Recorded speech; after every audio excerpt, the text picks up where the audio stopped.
नमस्कार दोस्तों, the higher stenographer channel पर आप सभी का बहुत बहुत स्वागत है।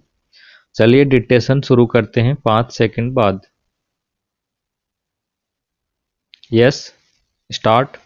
महोदय, जो यह बजट प्रस्तुत हुआ है वह देश का एक ऐसा नया चित्र उपस्थित करता है जो चित्र उम्मीद का है, आशा का है, सफलता का है।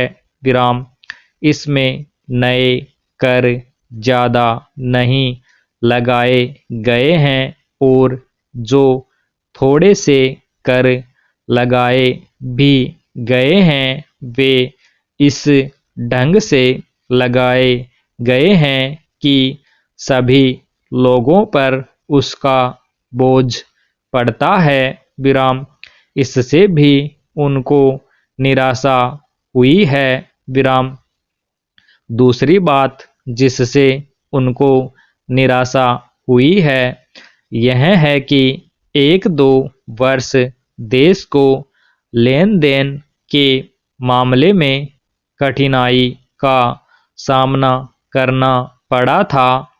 योजना को कठिनाई में पड़ना पड़ा था, वह कठिनाई दूर हो गई है और मैं सदन की तरफ से उन देशों को धन्यवाद देना चाहता हूँ, उन देशों के प्रति आभार प्रदर्शित करना चाहता हूँ जिन्होंने हमारी इस कठिनाई को दूर करने में आगे बढ़कर हाथ बटाया है।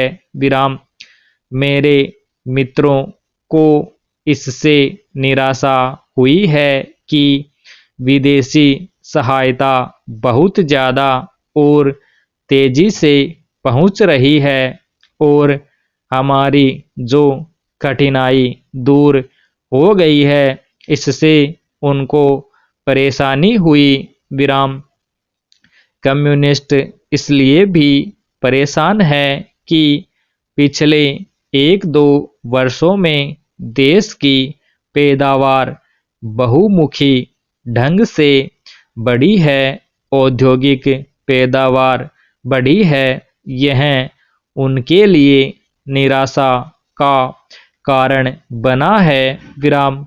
उनकी निराशा इसलिए भी बढ़ी है कि उनका मालिक, उनका मित्र हमारे देश की सीमा पर जब फौज लेकर खड़ा है और जब देश पर खतरा है तो क्यों देश की आर्थिक हालत, क्यों देश की वित्तीय हालत तथा दूसरी हालत इतनी अच्छी हुई है। विराम। और क्यों इतनी अच्छी छवि उभरी है। विराम।